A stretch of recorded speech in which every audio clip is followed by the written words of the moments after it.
कॾहिं की सूह पुकारे प्यार न कर अज उल्फत खां इनकार। ओ साजन आओ करियूं पर चाव न आहे वक्त हियार जो तोखे कसम बहार जो।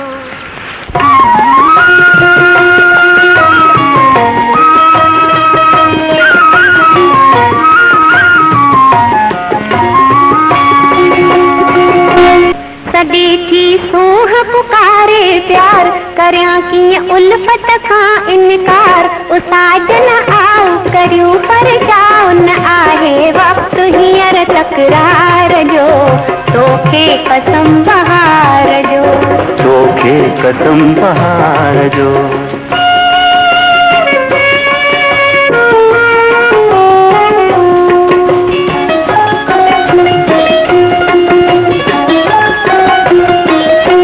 लगे थी शीतल शीतल हीर अथां दिल में तो लाए उकीर।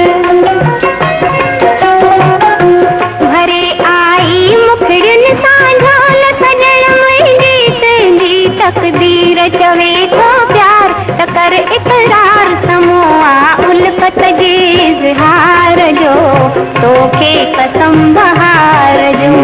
तोखे कसम बहार। सॾे थी सूह पुकारे प्यार न कर तू उल्फत खां इनकार। ओ साजन आओ करियूं पर चाव न आहे वक्त हींअर तकरार जो तोखे कसम बहार जो। न तोखे कसम बहार जो। भगवती नावाणी जो ॻायल केॾो सुहिणो ही गीत आहे जी।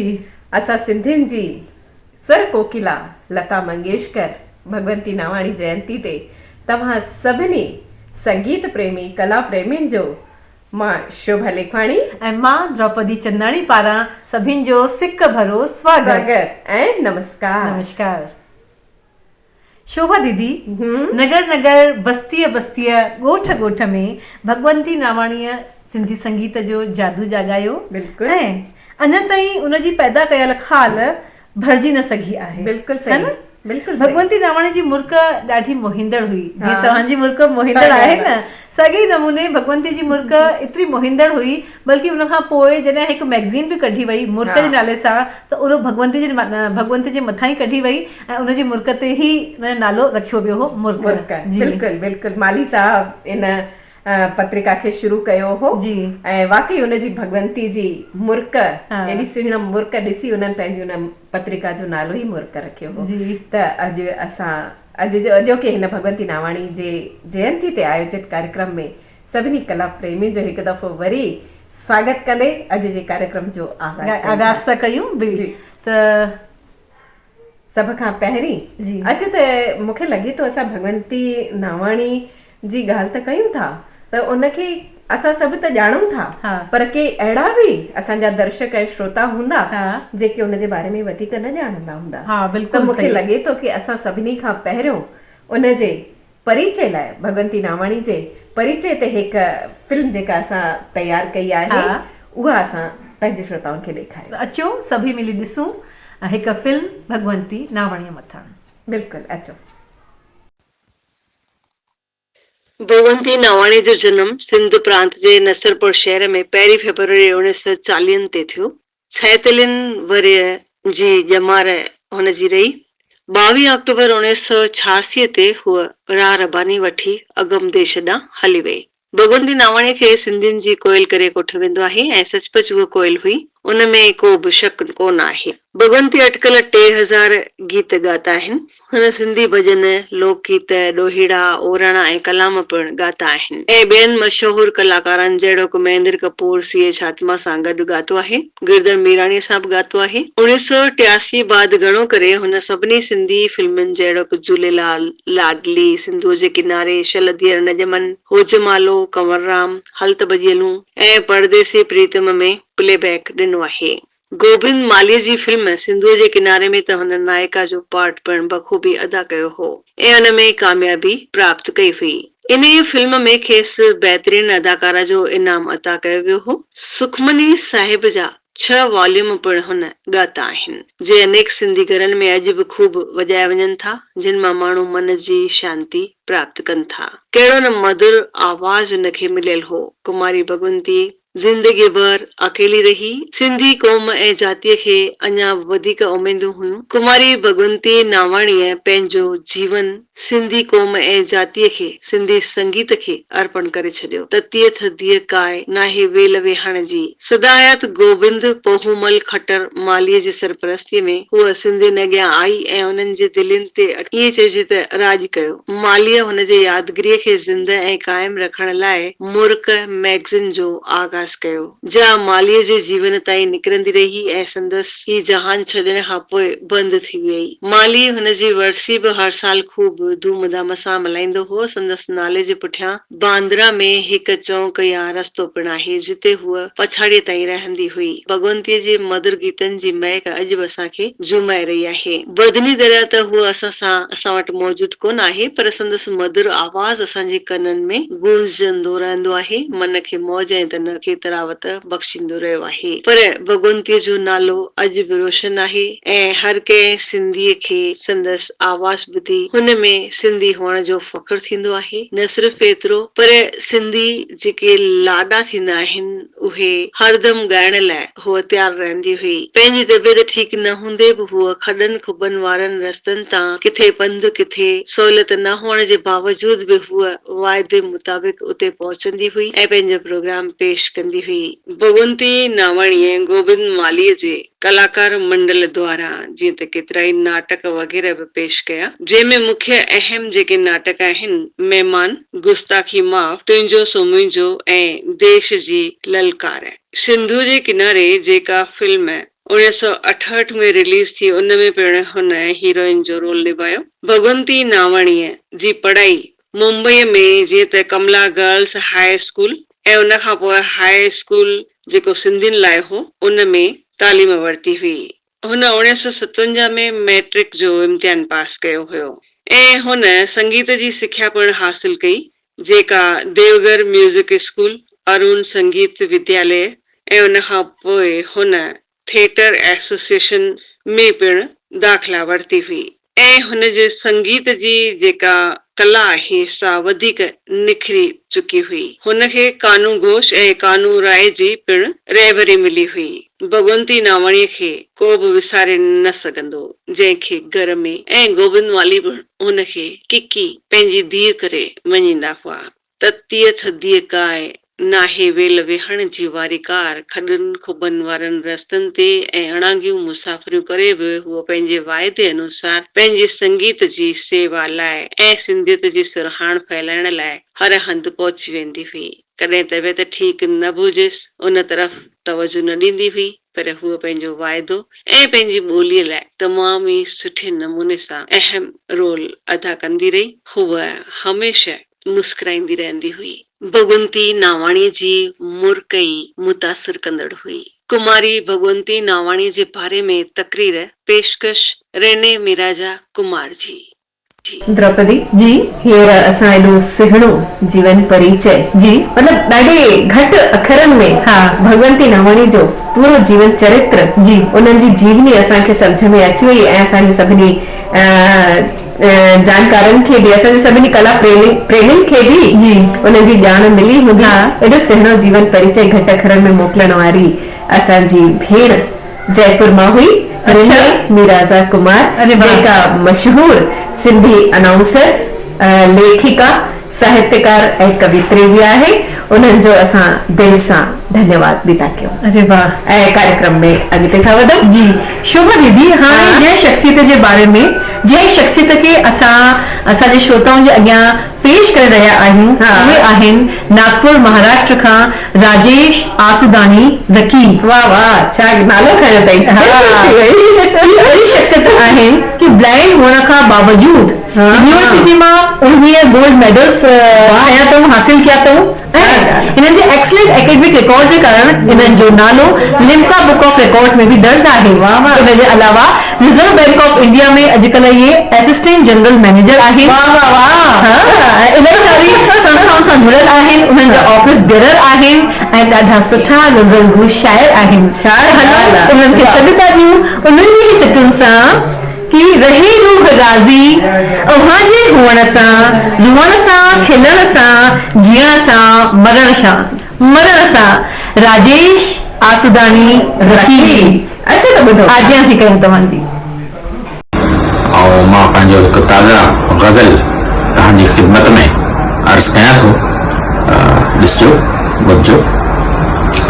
मतिलबु आहे कि तुंहिंजो खतरो कोन मिलियो आहे वरहनि खां, तुंहिंजो खतरो कोन मिलियो आहे वरहनि खां, तोसां हिकिड़ो सूर सलियो आहे वरहनि खां, तोसां हिकिड़ो सूर सलियो आहे वरहनि खां।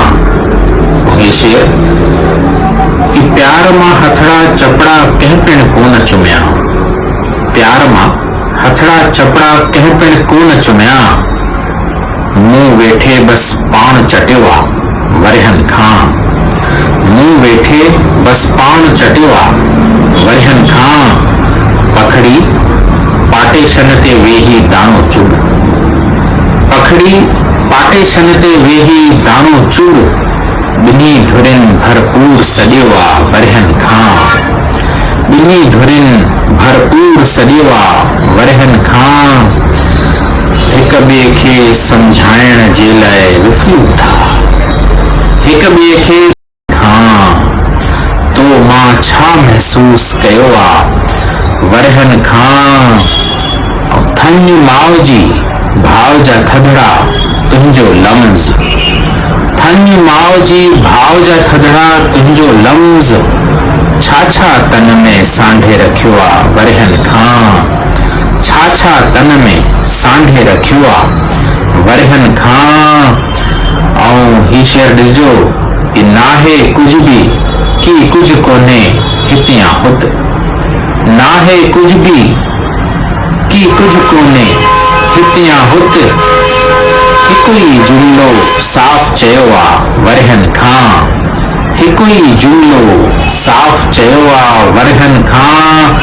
थड़ा बुबा थी ॾेखारे पई रूह परी, थड़ा बुबा थी ॾेखारे पई रूह परी, बेअख बीठो चौंक चरियो आहे वरहनि खां, बेअख बीठो चौंक चरियो आहे वरहनि खां। मख्तो अर्ज़ा कि तूं रक़ीब थो साॻो अॼु बि नाच नची, तूं रक़ीब थो साॻो अॼु बि नाच नची, कीअं सम्झूं तूं पिण छॾियो आहे वरहनि खां, खतरो तुंहिंजो कोन मिलियो आहे वरहनि खां, तोसां हिकिड़ो सूर सलियो आहे वरहनि खां, वरहनि खां। रकीब साहब खे ॿुधण खां पोइ मज़ो अची वियो। त शोभा दीदी छो न हाणे हिकु कवित्री खे ॿुधो? हा बिल्कुलु। त पोइ कंहिंखे खणूं हाणे? हाणे मूंखे लॻे थो नागपुर त घुमी आयासीं, हाणे हलूं था इंदौर। अरे वाह। उतां जी हिकु मशहूर शाइरा ऐं कवित्री नादिया मसन। त छो न असांजे दर्शकनि खे, श्रोताउनि खे नादिया मसन जे बारे में कुझु ॿुधायो वञे? बिल्कुलु। ऐं असांजे घणनि ई श्रोताउनि खे त ऐं दर्शकनि खे उन्हनि जे बारे में घणेई कुझु ख़बर आहे, छो कि सिंधूअ जे मंच ते उहा घणेई भेरा असांजी सहयोगी थी आहे डॉक्टर नादिया मसन, जेका हिकु क्लिनिकल साइकेट्रिस्ट आहे। अच्छा। हा, ऐं उर्दू, सिंधी ऐं अंग्रेज़ी में भाषाउनि में बराबरि पंहिंजी दख़ल रखंदी आहे। अच्छा अच्छा। ऐं ॾाढी सुहिणी शाइरा आहे, उनखे ॿुधण खां पोइ लॻंदो वरी वरी ॿुधो। अच्छा, अहिड़ी प्यारी ऐं सुहिणी असांजी शाइरा डॉक्टर नादिया मसन जी। अचो त उन्हनि खे मिली करे ॿुधूं था जी। त हलो, स्वागत था कयूं उन्हनि जी ही सिटुनि सां। हा, मां सिंधु संस्था जी शुक्रगुज़ार आहियां। करीब 20 साल थी विया आहिनि मां सिंधु जो हिसो रही आहियां। मां इन जे लाइ नारी लचवानी साहब जी शुक्रगुज़ार आहियां। अॼु भगवती नावानी खे ख़राज अक़ीदत पेश कंदे मां पंहिंजी हिकु नज़्म तव्हांजे साम्हूं पेश कयां थी, जंहिंजो शीर्षक आहे, मौज़ू आहे सूतक। सूतक उहो टाइम हूंदो आहे जेको कंहिंजे मरी वञण या पैदा थियण जे वक़्तु 11 ॾींहं 21 ॾींहं या 40 ॾींहं जो पूरो कयो वेंदो आहे। नज़म पेश ख़िदमत आहे कि मां हुन जे हिज्र में मुब्तला हुयसि। मां हुन जे हिज्र में मुब्तला हुयसि। अक्सर हिक ॻाल्हि सोचींदी रहियसि। मिलंदो जॾहिं दिल जो हाल ओरींदसि। मिलंदो जॾहिं दिल जो हाल ओरींदसि। हिक ॿार वांगुरु झरझर रोई पवंदसि। मां हुन जे हिज्र में मुब्तला हुयसि। अक्सर हिक ॻाल्हि सोचींदी रहियसि। मिलंदो जॾहिं दिल जो हाल ओरींदसि। हिक ॿार वांगुरु झरझर रोई पवंदसि। अचानक हिक ॾींहुं हू रूबरू थियो। अचानक हिक ॾींहुं हू रूबरू थियो। हू जो मुंहिंजे ख़्यालनि जो खूबरू हुयो। उलझन खे पंहिंजे मन में लिकाए हू छल्ले खे हथनि में पियो घुमाए। को सॾ न पड़ाॾो ही पहिरियों दफ़ो हो। को सॾ न पड़ाॾो ही पहिरियों दफ़ो हो। याने ख़ामोश आइप जो डिघो वक़्फ़ो हो। लॻो ईअं हवा हिकदम रुकिजी वई। जलाए पई चांड्रोकी सा थमजी वई। अंदर मुंहिंजे दिल में जेको कनि पिया लफ़्ज़ उहे झट सां गूंगा थिया। अंदर मुंहिंजे दिल में जेको कनि पिया लफ़्ज़ उहे झट सां गूंगा थिया। मां हिक पत्थर जे बुत जियां हुन खे हिक टक पई ॾिसां। मां हिक पत्थर जे बुत जियां हुन खे हिक टक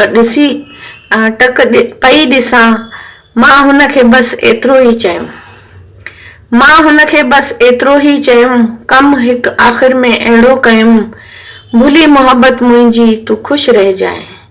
भुली मोहब्बत मुंहिंजी तूं ख़ुशि रहिजांइ। दिल जी ॻाल्हि कॾहिं बि कंहिंखे न चइजांइ। भुली मोहब्बत मुंहिंजी तूं ख़ुशि रहिजांइ। दिल जी ॻाल्हि कॾहिं बि कंहिंखे न चइजांइ। मां तोखे पाण खां धार थी कयां। मां तोखे पाण खां धार थी कयां। चढ़ी मौत जे कुल्हे ते थी वञां। नक्श मुंहिंजा दिल तां मिटाए छॾिजांइ। तस्वीर मुंहिंजी कमरे मां हटाए छॾिजांइ। अकेलाई में तूं गम खे ईअं वंडिजांइ। अकेलाईअ में तूं गम खे ईअं वंडिजांइ। मुंहिंजी यादुनि सां सूतक पूरो कजांइ। धन्यवाद। द्रौपदी मां तोखे चयमि न, हा, डॉक्टर नादिया मसन, हा, उहा शाइरा अथई जंहिंखे वरी वरी ॿुधण जी दिलि चाहींदी। बिल्कुलु बिल्कुलु लॻे थो कि अञा ॿुधूं हा, पर छा कजे वक़्तु। हा, त लॻे थो कि हींअर कार्यक्रम में अॻिते वधूं जी ऐं गज़लनि खां पोइ हिकु गीत ॿुधो, छो कि अॼु जयंती कंहिंजी आहे? भगवंती जी, गायिका जी।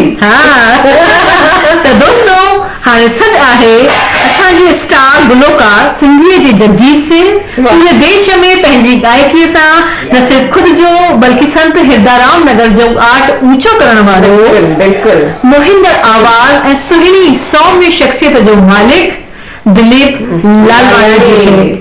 ऐं मां हिकु ॻाल्हि ॿी बि हिन में ऐड कयां। हा, हा, असां घणेई दफ़ा उन्हनि जा मास्टर चंद्र जा अहिड़ा कठिन गीत लॻंदा कि ॿियो केरु ॻाए सघंदो, पर दिलीप लालवाणी जी उनखे ॻाए करे असांखे वाकई कॾहिं मास्टर चंद्र त कॾहिं भगवंती नावाणी खे यादि ॾियारींदा आहिनि। बिल्कुलु अॼुकल्ह त फेसबुक हुजे या यूट्यूब हुजे, हर जॻह उन्हनि जा ॻायल गीत धूम मचाए रहिया आहिनि ऐं हिकु स्टार गायक जे रूप में उहे उभरी रहिया आहिनि। बिल्कुलु उभरी रहिया आहिनि ऐं उन्हनि जूं कुझु सीडियूं बि निकितियूं आहिनि। हा बिल्कुलु, चङियूं सीडियूं निकितियूं आहिनि। असां ॿुधी संगीत जो, सिंधी संगीत जो मज़ो माणींदा रहंदा आहियूं। त अचो तव्हांखे बि मज़ो वठायूं सिंधी गीत संगीत जो दिलीप लालवाणी जी आवाज़ में। अचो।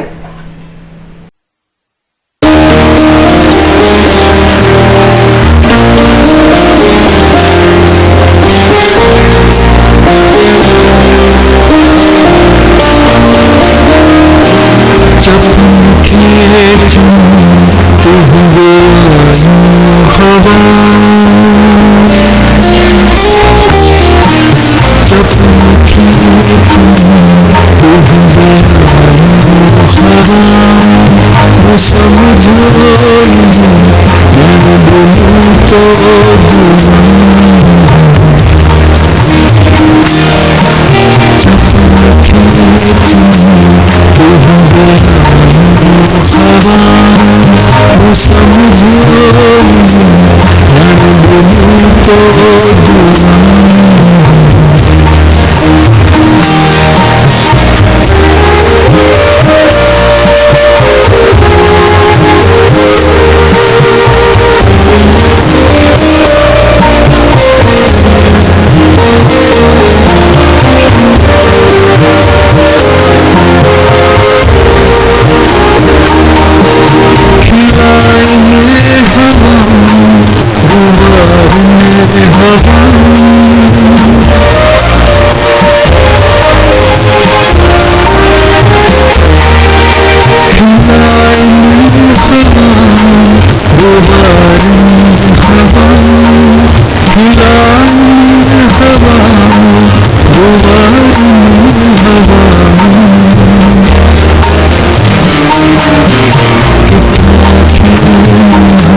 वाकई मज़ो अची वियो दिलीप जन खे ॿुधी करे जी एॾो सुहिणो गीत असां ॿुधोसीं जी ऐं मूंखे लॻे थो कि हींअर दिलीप जी खां पोइ असां वरी कविता ऐं गज़ल जे तरफ़ मुड़ूं बिल्कुलु त द्रौपदी मूंखे लॻे थो हींअर हिन क्रम में तूं बि एॾी सुठी शाइरा आहीं कवित्री आहीं त छो न हिकु गज़ल तुंहिंजी बि थी वञे त तव्हांजो आदेश जो आहे उनखे मञी हिकु रचना मां पंहिंजी पेश करे रही आहियां तव्हांजा लख थोरा। अचो त दिलि सां स्वागत था कयूं द्रौपदी चंदनाणी जो ऐं ॿुधूं था उनजो हिकु गज़ल। दोस्तों तव्हांजे आॾो पेश आहे हिकु गज़ल। आहे कंहिं वटि दवा दिल जे बीमार जी, आहे कंहिं वटि दवा दिल जे बीमार जी, का ख़बर की नथी यार जी, आहे कंहिं वटि दवा फेरा लगाया तो मादर बदल, फेरा लगाया तो मादर बदल, फेरा लगाया तो मादर बदल, राह का भी मिली पर न दिलदार जी, आहे कंहिं वटि दवा। मात मंदिर वियुसि, मात मस्जिद वियुसि, मात मंदिर वियुसि, मात मस्जिद वियुसि, मात मंदिर वियुसि, मात मस्जिद वियुसि, सुहाई नजर पर न शहकार जी, आहे कंहिं वटि दवा। चंड तारा निमाणा हलिया गॾे गॾु, चंड तारा निमाणा हलिया गॾे गॾु, चंड तारा निमाणा हलिया गॾु गॾु, का झलक भी मिली की न पर प्यार जी, आहे कंहिं वटि दवा। हर कली फूल खां भंवरी भंवरी पुछो, हर कली फूल खां भंवरी भंवरी पुछो, हर कली फूल खां भंवरी भंवरी पुछो, मोट आई न पर हुनजी गुंजार जी, आहे कंहिं वटि दवा। थकिजी वेठुसि जॾहिं बंदि अखियूं कयूं, थकिजी वेठुसि जॾहिं बंदि अखियूं कयूं, थकिजी वेठुसि जॾहिं बंदि अखियूं कयूं,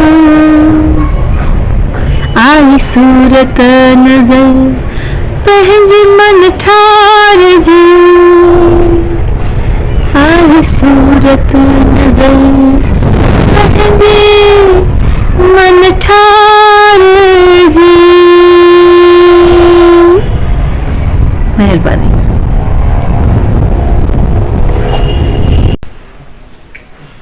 वाह भाई, द्रौपदी जे अहिड़े सुहिणे आवाज़ खे ॿुधी मज़ो अची वियो।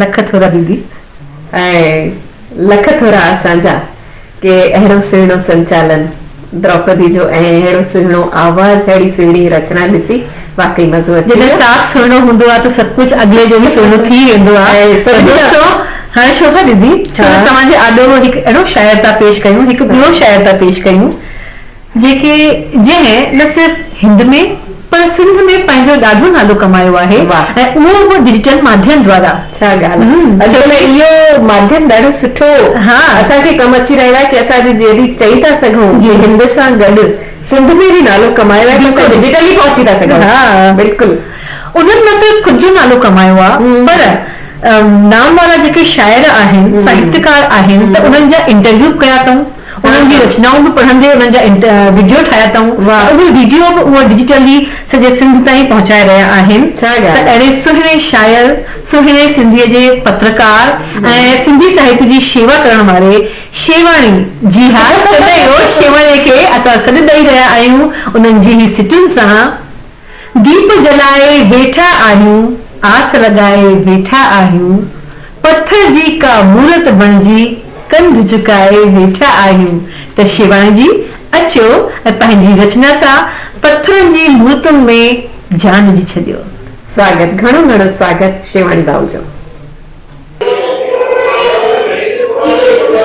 दोस्तों, तव्हांजे साम्हूं हिकिड़ो गज़ल पेश आहे। आवाज़ थियो कारण हूंदो, आवाज़ थियो कारण हूंदो, घर में किरियो बासण हूंदो। आवाज़ थियो कारण हूंदो, घर में किरियो बासण हूंदो।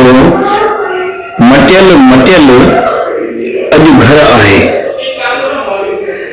मटियल मटियल अॼु घर आहे।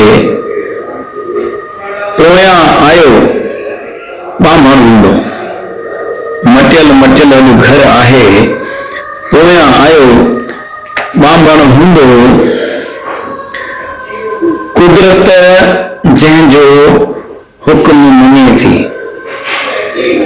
कुदरत जंहिंजो हुक्म मञे थी, सो उभ में को आसन हूंदो। कुदरत जंहिंजो हुक्म मञे थी, सो उभ में को आसन हूंदो। सीता हरण थियनि था जित किथ, सीता हरण थियनि था जित किथ। रोलंदो हर हंधि रावण हूंदो। आवाज़ थियो कारण हूंदो, घर में किरियो बासण हूंदो।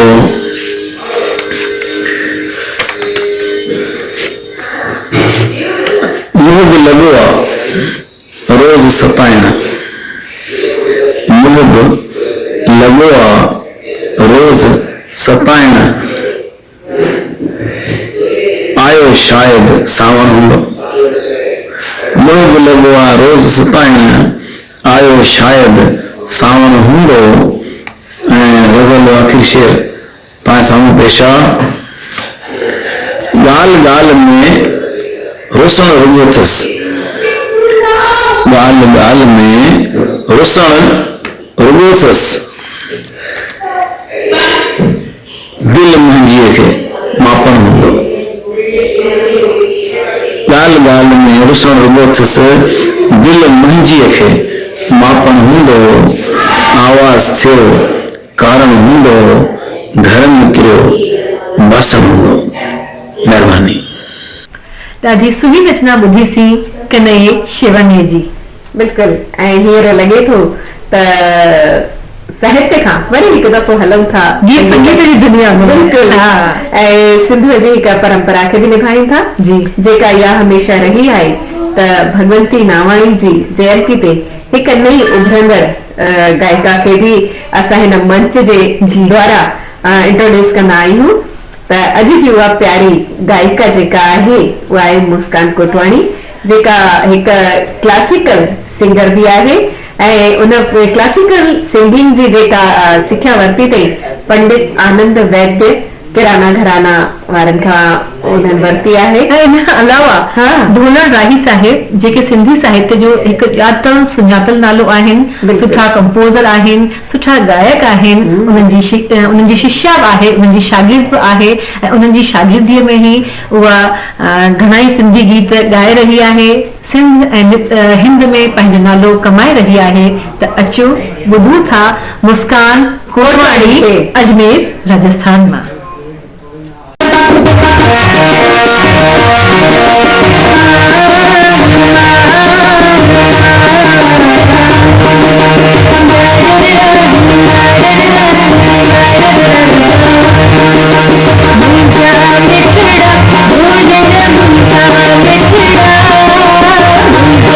मिठड़ा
मुस्कान जी हिन प्यारे गीत खे जंहिं सभिनी जे चेहरे ते मुस्कान आंदी हूंदी ऐं असां हुनजो वाकई हिन सिंधु जे मंच ते स्वागत बि था कयूं ऐं अॻिते था वधूं। बिल्कुलु। ऐं हाणे तव्हांजे आॻो पेश आहे हिकु मशहूर लेखिका जया जादवानी। वाह, नालो ॿुधी न अहिड़ी शख़्सियतुनि जा वाकई दिलि प्रसन्न थी वेंदो आहे। बिल्कुलु। जया जादवानी हुअ त शुरूआत हिंदी लेखन सां कई आहे ऐं हिंदीअ में संदसि 3 कविता संग्रह अथसि, 4 नॉवेल अथसि, 9 कहाणी संग्रह अथसि ऐं सिंधी में लिखंदी आहे।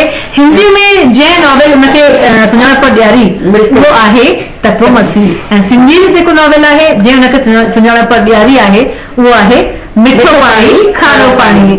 ऐं घणेई पुरस्कार संदसि खे अता कया विया आहिनि, जंहिंमें मुख्य आहिनि कथाक्रम सम्मान, कुसुमांजलि सम्मान ऐं बोध सम्मान। हा, त हलो ॿुधूं था अहिड़ी सुहिणी शाइरा खे ऐं मां वेलकम थी कयां, आजिया थी कयां जया जादवानीअ जो।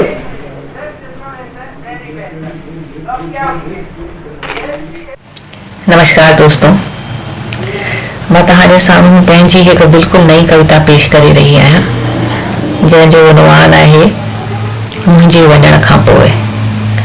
ॾिसो त असांजे वञण खां पोइ माण्हू असांखे कीअं यादि कंदा। मुंहिंजे वञण खां पोइ छा सोचींदा माण्हू मुंहिंजे बारे में मुंहिंजे वञण खां पोइ। सोचींदी आहियां मां कॾहिं कॾहिं छा चवंदा श्रद्धांजलि पढ़ंदे महिल। हूअ हिकु औरत जंहिं लिखियो प्रेम जी बाबति सभ खां वधीक फाड़िया प्रेम जा ख़त उन्ही दोस्तनि जा, साहेड़ियुनि जा, अणसुञातल शख़्सनि जा। हूअ जेका टिजंदे मिलंदी हुई सभिनी सां त कोई संदसि प्रेम में न पइजी वञे, जेका छुईंदी हुई बिना छुए कंहिंखे, छॾे ॾींदी हुई ख़ाली जॻहूं ॻाल्हाईंदे महिल, जंहिंखे चुकाइणी पई पंहिंजे शर्तुनि ते जीअण जी क़ीमत। केतिरो अणचयल दॿियल हो हुनजे अंदर, लफ़्ज़नि मां बाहि निकिरंदी हुअसि, वॾी होशियारीअ सां दॿाए पंहिंजो रुअण, खिलंदी रही ताउम्र। हुअ जंहिंखे अकेले हलण जी आदत हुई, जंहिं पंहिंजे अनगढ़ हथनि सां लिखी पंहिंजी इबारत, जेका लिखाए वठंदी हुई पंहिंजा ज़ख्म चुपचाप, जंहिंखे ख्वाहिश न हुई त कोई खेसि सुञाणे। हिकु प्लेटफॉर्म ते बीही हुअ तमामु वक़्तु ॾिसंदी हुई ईंदड़ वेंदड़ गाॾियुनि खे ऐं पोइ हिकु असुर जो, जॾहिं समूरी दुनिया निंड में गलतान हुई, हू हिकु ख्वाब जीअं गुम थी वई। हुनजे गुम थियण जी ख़बर कंहिं अख़बार में न हुई। थोरो बीहो, छा सभु कुझु एतिरो ई सवलो आहे? कंहिंखे फुर्सत आहे जो हुनखे सम्झे, कंहिंखे सुञाणे सघनि छा मुमकिन आहे? थी सघे थो माण्हू चवनि हूअ हिकु औरत हुई खुदार मथे ते चढ़ियल, न ॼाण कहिड़ी बाहि भरंदी हुअसि अंदर, देह साबित पर आत्मा ज़ख्मी हुअसि। शायदि इन करे ही लिखंदी हुई अहिड़ा अफ़साना, मर्दनि सां त ख़ासि तौर नफ़रत हुअसि। सॼी उमिरि कंहिंखे वेझो अचण न ॾिनाई, खार खाई वेठा हुअसि घणेई, पर न हुअसि, पर चाहींदी हुई उॾामण। हिकु त औरत, ॿी अकेली, टी सुहिणी, चौथी खुदार, पंजी बेबाक, छहीं पढ़ियल, सती निडर, ऐं हुअसि घणेई। पर हाणे जेको थियो, गुनाह सभु माफ़ हुनजे हुअण जा। हीअ ॻाल्हि तमामु औरतुनि खे सिखणु घुरिजे, पंहिंजी मर्ज़ीअ सां न हुननि खे जीअण घुरिजे। रधण पचाइण ॿार पालण में ई बहितरी आहे, मर्दनि जी तिरीअ हेठां रहण में ई बहितरी आहे। Thank U very much. इहो ई सभु कुझु आहे जेको माण्हू असांजे वञण खां पोइ चवंदा। Thank U. मशहूर लेखिका ऐं साहित्यकार जया जाधवाणी जी एॾी गहरे अर्थ वारी रचना खां वाकई असां मुतासिर थियासीं ऐं उन्हनि खे उनजी रचना जो आनंद माणे सघियासीं। बिल्कुलु वाकई असां उन्हनि जो दिलि सां धन्यवाद कंदे अॻिते वधूं था। त द्रौपदी हींअर असां कंहिंखे पेश करण था वञूं। शोभा दीदी, हाणे जेका शख्सियत असां असांजे दर्शकनि आॾो पेश करे रहिया आहियूं उनखे कंहिं परिचय जी ज़रूरत ई न आहे। अच्छा, उन्हनि जा लिखियल गीत ई, उन्हनि जी लोकप्रियता ई उन्हनि जो परिचय आहे। वाह वाह। जेको शख्स जेका शख्सियत असां तव्हांजे आॾो पेश करे रहिया आहियूं उहे न सिर्फ़ सुठा कवि आहिनि, शाइर आहिनि, गायक आहिनि, अनाउंसर आहिनि, पर उहे नए ईंदड़ कवियुनि जा लेखकनि जा रहनुमा बि आहिनि। उन्हनि जी रहनुमाई बि कंदा आहिनि, उन्हनि जो मार्गदर्शन कंदा आहिनि ऐं उन खां अलावा सिंधी भाषा, सिंधी लिपि, सिंधी साहित्य जा सच्चा शेवक आहिनि। कुल मिलाए सिंधियत जा रहनुमा आहिनि। हा बिल्कुलु। ऐं सिंधूअ जा संस्थापक मेंबर मां हिकु मेंबर उहे बि आहिनि। त अचो उन्हनि जी आजिया थी कयां, उन्हनि खे वेलकम थी कयां, उन्हनि जे ई लिखियल हिकु गीत जी ॿिनि सिटुनि सां स्वागत आहे। दिल दिल जी धड़कन मुझे जागी तबन, मुझे जागी तबन, दिल दिल जी धड़कन। स्वागत थी कयां, आजिया थी कयां नारी लक्ष्मणी संत हेदाराम नगर भोपाल मां। हिकु गीत पेश आहे। गीत लिखां थो ॻाइण लाइ, दिलि कंहिंजी हिरखाइण लाइ। उहो गीत तरंगनि में पेश कयां मां तव्हांखे। गीत लिखां थो ॻाइण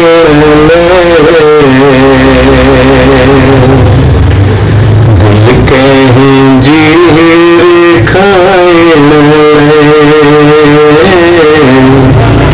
दिल कंहिंजी हिरखाइण।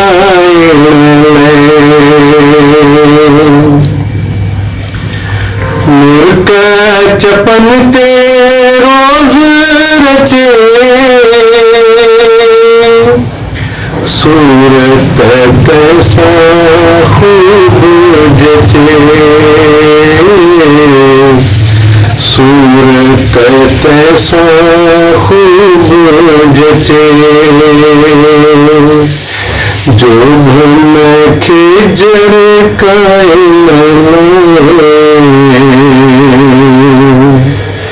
दिल कंहिंजी हिरखाइण।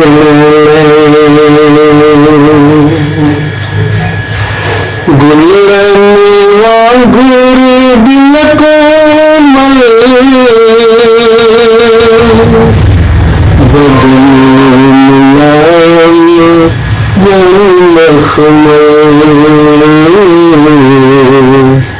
बदन मुलायम मखमल, सुहास के शर्माए,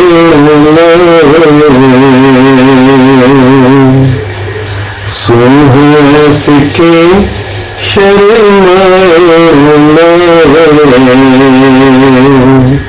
दिल कंहिंजी हिरखाइण, दिल कंहिंजी हिरखाइण।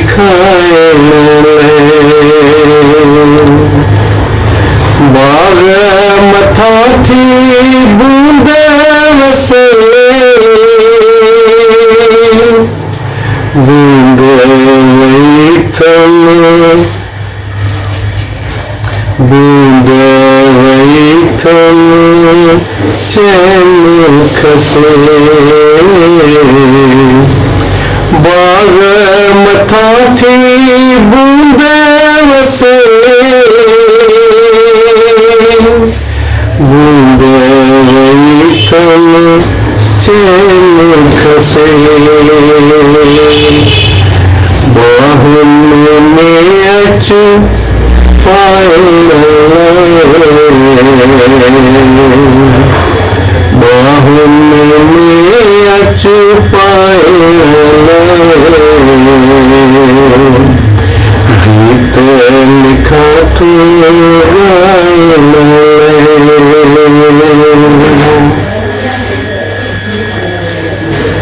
गीत बड़न का लाते पखी समझेश जज्बात सखी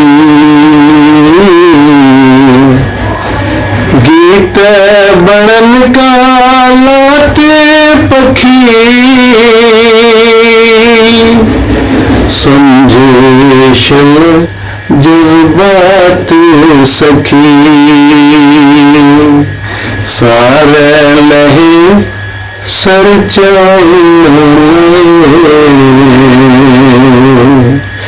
दिल के जी हिर खाए गीत लिखा तू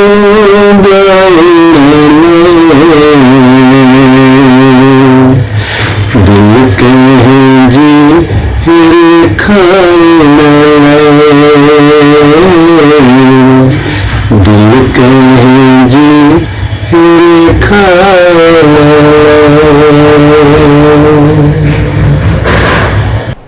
हींअर असां सिंधियत जे शहदाई नारी लछवानी जन जी इहे सुहिणी रचना असां ॿुधीसीं ऐं सिंधियत जे रहनुमाउनि जी ॻाल्हि कजे त उन में हिकु वॾो नालो ईंदो आहे वासुदेव मोही साहब जो जेके साहित्य जे खेत्र में हिकु अनमोल रतन आहे। बिल्कुलु सिंधी साहित्य जा उस्ताद शायर उस्ताद तर्जुमेकार आहिनि ऐं साण ई साण उहे न सिर्फ़ तर्जुमेकार आहिनि बल्कि आलोचक आहिनि ऐं कहाणी नवीस आहिनि ऐं उन्हनि खे ॾाढा वॾा सम्मान अता कया विया आहिनि जंहिंमें साहित्य अकादमी पारां लाइफ टाइम अचीवमेंट अवार्ड आहे। इन खां अलावा हाल ई में के बिरला फाउंडेशन पारां उन्हनि खे सरस्वती सम्मान अता कयो वियो आहे जेकी पूरी जेकी संविधान में लिखित भाषाऊं आहिनि उन्हनि भाषाउनि मां कहिड़े बि हिकु साहित्यकार खे हिकु साल में ॾिनो वियो वेंदो आहे। हा त असांजे लाइ ॾाढो फ़ख्र जी ॻाल्हि आहे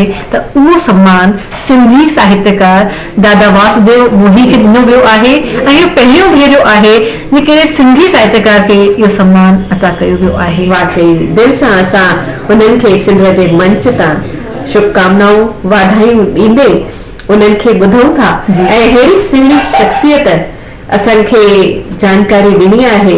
अॼोके हिन कार्यक्रम जेको असां भगवंती नावाणी जयंती ते पेश करे रहिया आहियूं त भगवंती नावाणी जी शख़्सियत ते उन्हनि ॻाल्हायो आहे ऐं अहिड़े सुहिणे अमोलक रतन खां भगवंती नावाणी रतन जे बारे में ॿुधण बाक़ी असांजी ख़ुशि नसीबी आहे त दिल सां असां स्वागत था कयूं ऐं अचो त गॾिजी ॿुधूं था वासुदेव मोही साहब।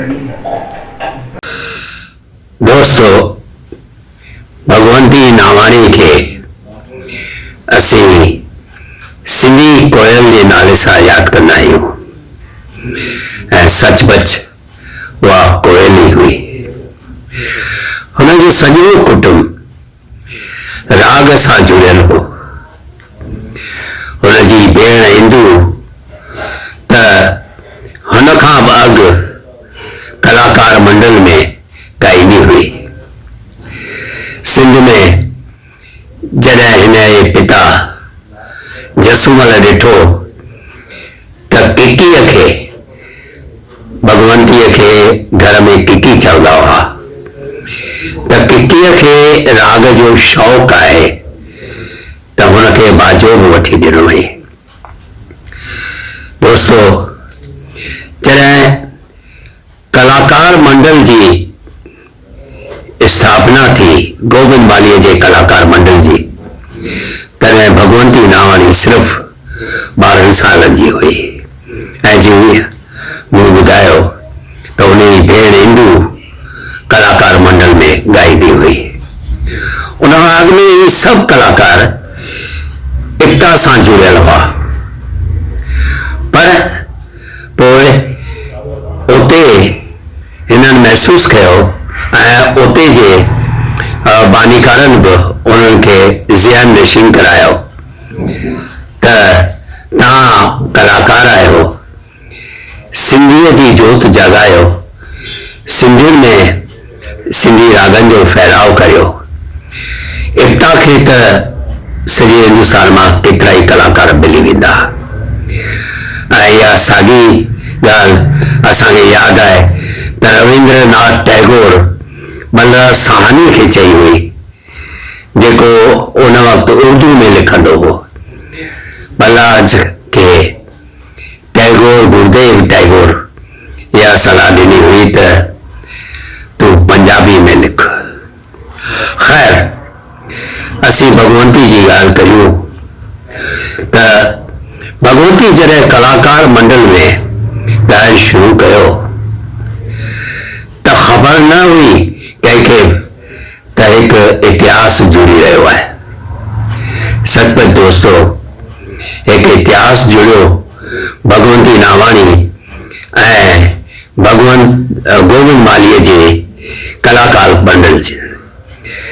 इहे जेके गोविंद माली ऐं भगवंती नावाणी कलाकार मंडल सां जेके जुड़ियल रहिया, उन्हनि सॼे हिंदुस्तान में न पर ॿाहिरियुनि देशनि में बि सिंधी राग पहुचाया, सिंधियत फैलाई। सिंधी शुरू खां ई राग जा शौक़ीन आहिनि। सॼी सॼी राति भगतनि खे ॿुधणु ऐं भगतनि जा राग ॿुधणु हुननि जो शौक़ु रहियो आहे। भगवंती नावाणी बि हुननि जी इहा राग जी उसाट ॿुधाईंदी रहंदी हुई सॼी सॼी राति। तबियत ठीकु न हूंदे बि हू अलाए किथां हू शक्ति हासिल कंदी हुई ऐं बुखार में बि रागनि खे अहिड़े नमूने ॻाईंदी हुई जो ॿुधंदड़ सचमुच उन में ॿुॾी वेंदा हुआ। दोस्तो, भगवंतीअ लोली खां वठी मारू ताईं सिंधियुनि खे सिंधी रागनि जो सचमुच सवादु चखायो ऐं न सिर्फ़ असांजनि क्लासिकल शाइरनि खे ॻायो, शास वग़ैरह खे, पर गुरबाणी बि ॻाई त सुखमणीअ जा श्लोक बि ॻाया ऐं असांखे ख़बर आहे त इहे असांजे हर घर में ॿुधबा आहिनि। पर इन्हनि सां गॾु हिन कमाल कयो जॾहिं अॼोकनि शाइरनि खे ॻायई। असां मोती प्रकाश जे आंधीअ में जोत जराइण वारा सिंधी ते झूमंदा आहियूं त कृष्ण राईअ जे सिंधी ऐं सिंध बैतनि ते असां रुनू बि आहे। दोस्तो, इहो झूमण ऐं रोअण भगवंती कायम रखियो। दोस्तो, हिन न सिर्फ़ पंहिंजी शख्सियत खे उभारियो पर सिंधी रागनि खे बि उभारियो। पर हीअ हर वक़्तु मासूम मुश्क मुरकंदड़ भगवंती अंदर में बेहद अकेली हुई। हुनजे अंदर में केतिरा दर्द हुआ। हालांकि वो चवंदी हुई त जॾहिं मां ॻायां थी तॾहिं मां ज़िंदा आहियां, पर हुनजे अंदर जा दर्द सचमुच अंदर में ई रहिजी वञनि हा जेकॾहिं कृष्ण खटवाणीअ सां हिन जी ख़तव किताबत न हले हा। उन्हनि ख़तनि में हुनजे अंदर जे दर्दनि लिया पाता ऐं असांखे थोरी ॼाण पई त उहो कहिड़े दौर मां गुज़री रही आहे। उहे ख़त भुलिजा नथो त पहिरीं रचना में छपिया हुआ ऐं पोइ भगवंती नावाणीअ जी यादगिरियूं किताब में उहे शामिल कया विया हुआ। दोस्तों, गोविंद मालीअ जे कलाकार मंडल में उहा ॼण हिज मास्टर्स वॉइस हुई, गोविंद मालीअ जो वॉइस हुई। ऐं अफ़सोस आहे त जयपुर जो प्रोग्राम जेको अक्टूबर 1986 में रिथियल हो, उन सां गॾु शायदि अजमेर जो प्रोग्राम हो, त उते उहो पहुची न सघी। सिर्फ़ 46 सालनि जी उम्र में हू सिंधी राग में ऐं कलाकार मंडल में हिकु वॾो हाल छॾे वई। पर दोस्तों, सिंधी उन्हनि जे राग खे ॿुधंदे यादि कंदे भरपूर हुअण जो एहसास ज़रूर महसूस कंदा ऐं इहा ई भगवंती नावाणीअ जी ज़िंदा हुअण जी निशानी आहे। महिरबानी दोस्तों।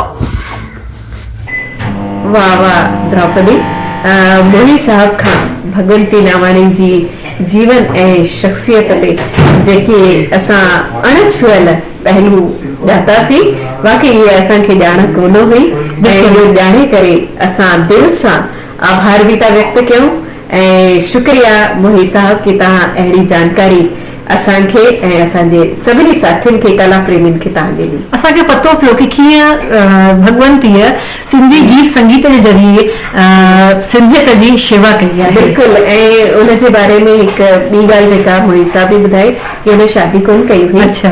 पर अॼु जे वक़्त में ॾिसजे त सिंधी लाॾा है न, जेके हर शादीअ जे मौके ते वॼाया वेंदा आहिनि, अधिकतर 90% जेके आहिनि उहे भगवंती नावाणी ॻाया आहिनि। हुन ख़ुदि शादी न कई पर हुनजे आवाज़ जे बिना अॼु हर शादी अधूरी आहे। बिल्कुलु बिल्कुलु। त हलो, असांजे कार्यक्रम में भगवंती नावाणी खे यादि करे असां अॻिते था वधूं ऐं तव्हांजी मुलाक़ात था करायूं, तव्हां सां रूबरू था करायूं हिकु ॿिए सिंधीअ जे उस्ताद शायर आदरणीय ढोलर राही साहिब सां, जे न सिर्फ़ु उस्ताद शायर आहिनि पर ॾाढा सुठा कंपोज़र आहिनि, ॾाढा सुहिणा गीत ॻाईंदा आहिनि, सुहिणा गायक आहिनि ऐं पंहिंजे गीतनि द्वारा, पंहिंजे ॻायल गीतनि द्वारा उन्हनि ॾाढो नालो कमायो आहे। ऐं हिकु ॻाल्हि हिन में बि ऐड करणु चाहियां कि असां आकाशवाणी मां घणेई युगल गीत जेके आहिनि, बाल गीत ढोलर राही साहब जा असां वॼाईंदा आहियूं ऐं वाकई असांखे उन्हनि जी फरमाइश बि ॾाढी ईंदी आहे कि असांखे उन्हनि फेमस आहे वांगणमल जी शादी, टिंडड़ी वे टिंडड़ी, त अहिड़ा घणेई गीत आहिनि जिन खे असां हिते ॿुधाए था सघूं। पर अहिड़ी शख्सियत खे ॿुधण बि पंहिंजो पाण में हिकु ॾाढो आनंद जी ॻाल्हि आहे। अचो, मज़ो था माणियूं, ढोलर राही साहिब खे रूबरू था थियूं असांजे उस्ताद शायर राही साहिब सां। अच्छा।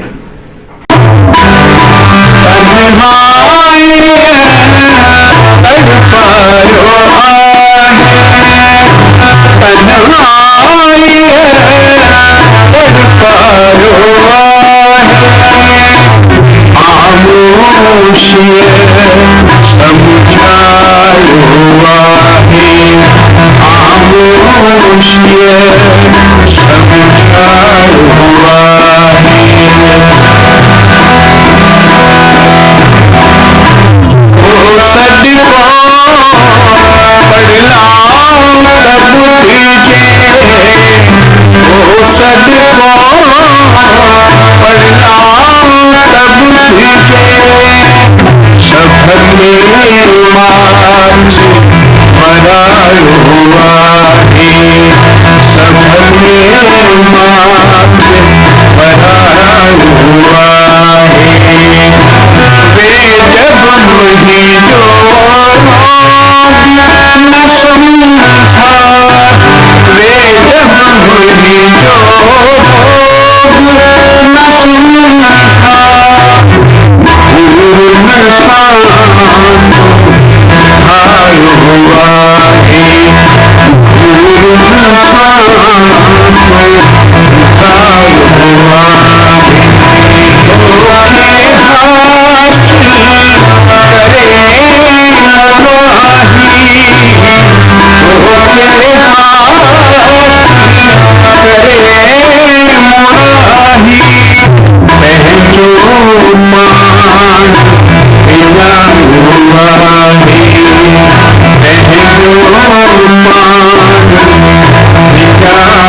बाक़ी द्रौपदी जी मज़ो अची वियो। हा। राही साहब खे लाइव ॿुधी करे असां उन्हनि खे आकाशवाणी ते ॿुधो आहे, यूट्यूब ते उन्हनि जो ॾिठो आहे ऐं डिजिटल माध्यम सां बि असां उन्हनि सां मुखातिब थींदा आहियूं, पर लाइव उन्हनि खे ॿुधण जो अलॻि ई मज़ो आहे। जी ऐं दोस्तो हाणे तव्हां सां मुखातिब थी हिकु ॻाल्हि चवणु चाहींदसि कि दिलि सां जो निकिरे ऐं दिलि ताईं पहुचे सा आहे कविता।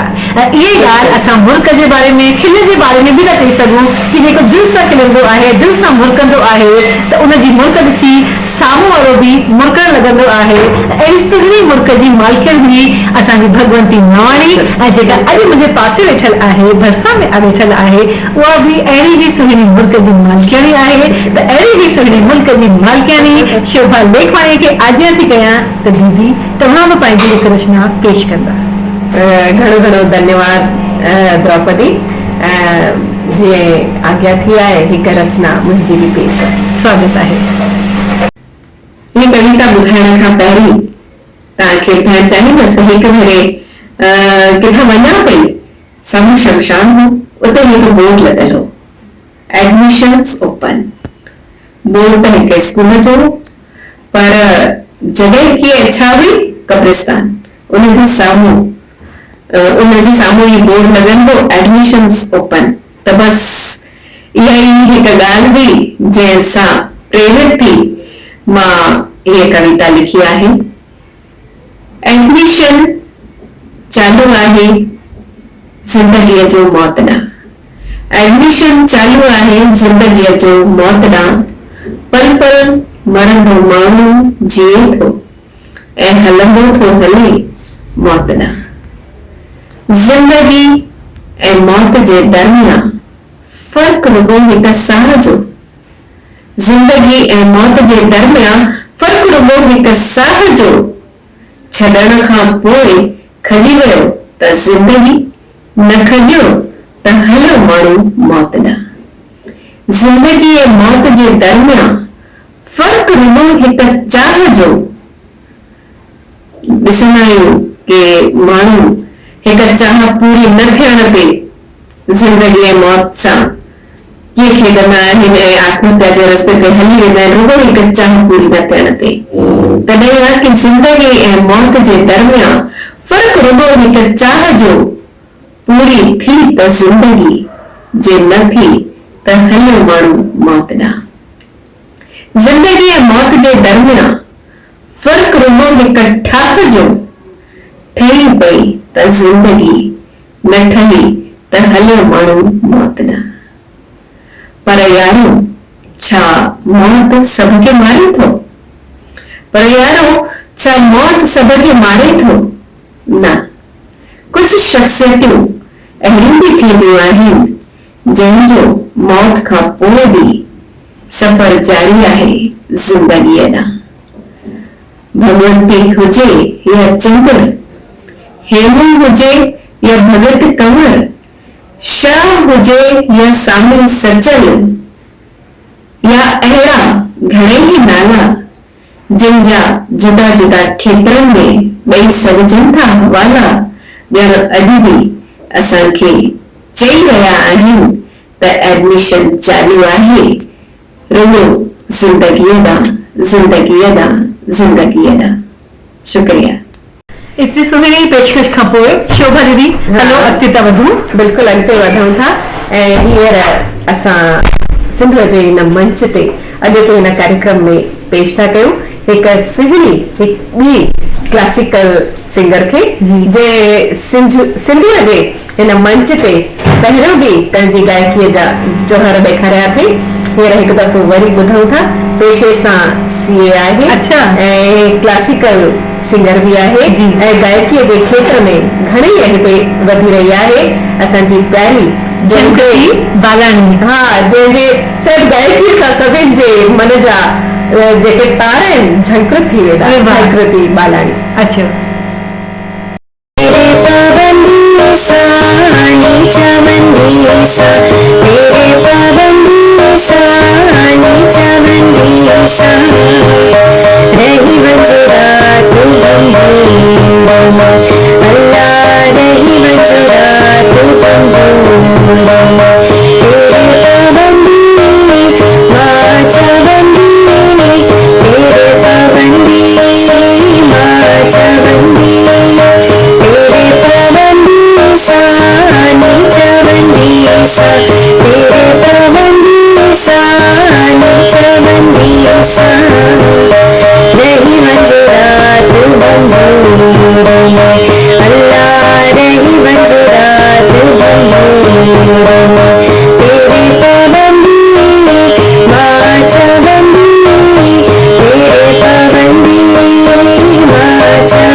प्रस्तुतियूं ॾिसी करे त द्रौपदी ईअं थो लॻे वक़्तु हिते ई रुकिजी वञे ऐं असां ॿुधंदा रहूं। लेकिन दर्शकनि खे असां अॻिते बि प्रोग्राम ॿुधाइणो आहे न असांखे, त दीदी हलो अॻिते था हलूं ऐं हिकु ॿिए शायर सां रूबरू था करायूं असांजे दर्शकनि खे।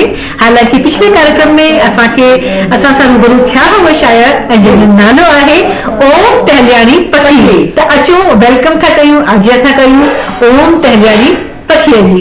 ऐं उन्हनि सां गॾु उॾाम बि था भरूं। बिल्कुलु ज़िंदगी कंहिं लाइ बि सगारे लम्हे कंहिं जीअण जी सिखी पे अदारे लम्हे फिक्र आराम जी रात लाइ सबके फिक्र आराम जी रात लाइ सबके हम लगी जाए लाइहा सदारे लम्हे नींद में हुस्न किंतु जारी कटिया नींद में हुस्न किंतु जागी कटिया कि पहर रात जा बेचारे लम्हे अचो रेलवे जो सफ़र याद कयो ॾिसो कहिड़ो मज़ो ईंदो कोन वस कंहिंजो पटरी बि चूंडे सघे पहिरीं पंहिंजी ज़िंदगी रुगो थियो कोन वस कंहिंजो पटरी बि चूंडे सघे पोयां हिक ॿिए लॻल दॿारे लम्हे पोयां हिक ॿिए लॻल दॿारे लम्हे कीन ही सावन त्योहार रात गहरी पे थी पोयां हिक ॿिए लॻल दॿारे लम्हे कोन वस कंहिंजो पटरी बि चूंडे सघे कीन ही सावन त्योहार रात गहरी पे थी चंद तारा बि गॾिजे भॼारे लम्हे यार हैरान ऐं के ईअं पे लॻा ज़िंदगीअ खां ॼण थी खफ़ारे लम्हे ज़िंदगीअ खां चढ़िया थी खफ़ारे लम्हे के ॾिठा के तिरनि खे ॾिठनि न थिए के ॾिठा के तिरनि खे ॾिठनि न थिए हम सफ़र अजनबी सभु लॻारे लम्हे ज़िंदगी कंहिं लाइ बि सज़ारे लम्हे मंज़िलुनि ते मुसाफ़िर जुदा थींदा विया मंज़िलुनि ते मुसाफ़िर जुदा थींदा विया अहिड़ा मंज़र अचनि पिया झझारे लम्हे सभु लथा आख़िरीअ में पखी हो उते सभु लथा आख़िरीअ में पखी हो उते कोन जित के बि माण्हू बचारे लम्हे कोन जित के बि माण्हू बचारे लम्हे ज़िंदगी कंहिं लाइ बि सज़ारे लम्हे कंहिं जीअण जी सिखी पे अदारे लम्हे। महिरबानी। द्रौपदी जी हिन सुहिणी प्रस्तुति खां पोइ हिक ॿी सुहिणी शाइरा ऐं कवित्री खे हींअर पेश था कयूं। अच्छा जेका असांजे संत दाराम नगर जी आहे जी जी ऐं मंच संचालिका बि आहे। अच्छा ऐं ॾाढो सुहिणो लेखन में दखल बि रखंदी आहे। अच्छा पर उनखे घुराइण खां पहिरीं मां हासिल साहिब ही कुझु सिठो पढ़णु चाहियां। अरे वाह ईअं त मुंहिंजो तो में को कमु कोन्हे हाँ ईअं त मुंहिंजो तो में कमु कोन्हे कॾहिं बि हूंद हिकिड़ी ॻाल्हि चवां। अच्छा भली वञी तूं हाम हणंदो कर हाँ भली वञी तूं हाम हणंदो कर मगर निभाए सिंधी ॿोलीअ सां। अरे वाह मगर निभाए सिंधी ॿोलीअ सां जे पंहिंजी ॿोलीअ सां निभायो वाकई उहो सभ सां निभाए सघंदो। जी त अचो हींअर ॿुधूं था हर्षा मूलचंदानी संत दाराम नगर बैरागढ़ भोपाल जी। बिल्कुल वेलकम आहे हर्षा।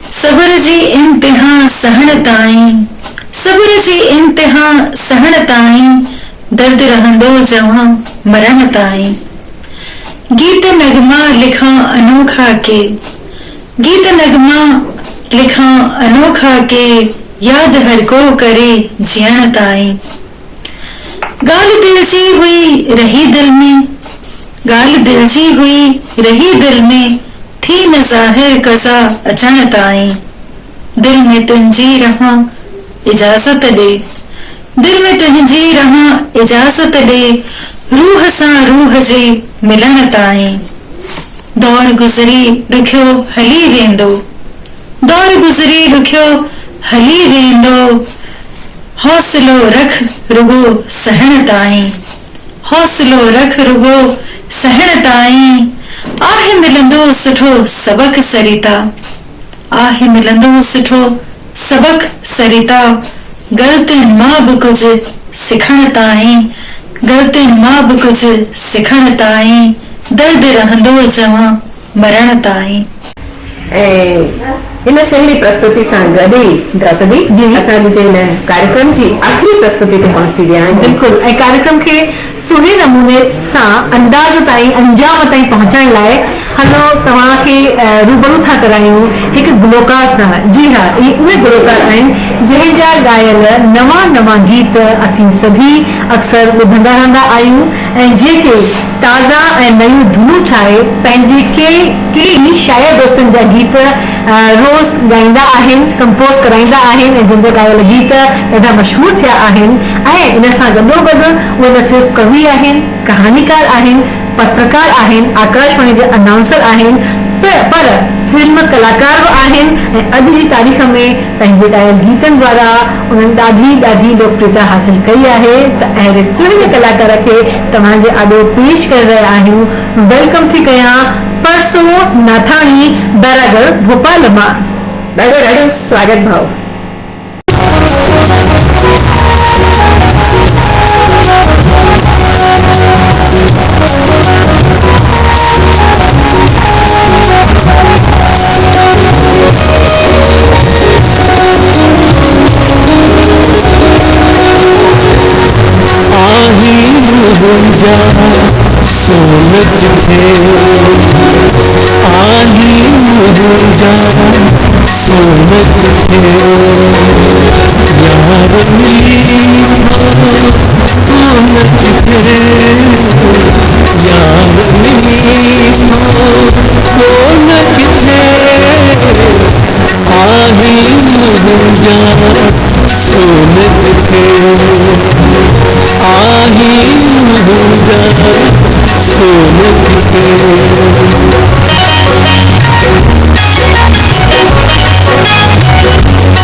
परसे नाथानी जी एतरी सुहिणी पेशकश खां पोइ दोस्तों तव्हां सां मुखातिब थी मां हिकु ॻाल्हि चवणु चाहींदसि कि संगीत ऐं ॻाइण ॾाढो अहमियत था रखनि सिंधियत जे फैलाव में। छाकाणि अॼु जे दौर में दीदी जहिड़ी नई टही या चङा सिंधी हुआ बि न त सिंधी लिखण था ॼाणनि न सिंधी पढ़ण था ॼाणनि, त हिकु संगीत ई अहिड़ो आहे जेको असांजी सिंधियत खे कायम रखण में ॾाढी वॾी भूमिका अदा थो करे। हाँ, जीअं त ॿारनि लाइ बि चवंदा आहिनि न कि हुननि खे कुझु ॻाल्हि सेखारणी आहे त तव्हां हुननि खे पढ़ाइण जी बजाए ॻाइण सेखारियो। बिल्कुलु ॻाए चओ त हाँ, गीत संगीत जो आहे ॿारनि जे मन में वेही थो रहे। बिल्कुलु। ऐं जेका तूं ॻाल्हि कई असांजी सिंधियत खे कायम रखण लाइ, त इन ॻाल्हि खे असांजे सदा हयात ऐं सिंधी साहित्य जे हिकु बुलंद शायर, हिकु मीनार शायर जी अर्जुन हासिद साहब पंहिंजी सिटुनि में लिखियो आहे। सो इन तरह आहे त ज़िंदा सा कौम रहंदी जंहिंजी ज़बान ज़िंदा। अच्छा, ज़िंदा सा कौम रहंदी जंहिंजी ज़बान ज़िंदा, पंहिंजी जे कौम ज़िंदा सारो जहान ज़िंदा। पंहिंजी जे कौम ज़िंदा सारो जहान ज़िंदा, सिंधी रखज तू साबित। हाँ, सिंधी रखज तू साबित, सिंधी ज़बान सां नातो जैसी ही चंड तारा ऐं आसमान ज़िंदा। वाह, केसि ताईं असांखे हिन सिंधियत खे कायम रखणो आहे। जंहिं भाषा में अहिड़ा उस्ताद शाइर हुजनि, अहिड़ा सदा हया शाइर हुजनि, त उहा भाषा ज़िंदा रहंदी, ज़िंदा हुई, ज़िंदा आहे ऐं सदाईं ज़िंदा रहंदी। ऐं इहो परचम असां सभई फहराईंदासीं, बिल्कुलु ज़रूरु ज़िंदा रखंदासीं। इन संकल्प सां गॾु अॼोको ही कार्यक्रम पूरो करण जी इजाज़त ॾींदा ऐं ही वादो त अॻिले दफ़े असां वरी गॾिजासीं। ऐं तेसीं ताईं नमस्कार शुभा लेखवाणीअ जी ऐं नमस्कार द्रौपदी चंदानी पारां बि।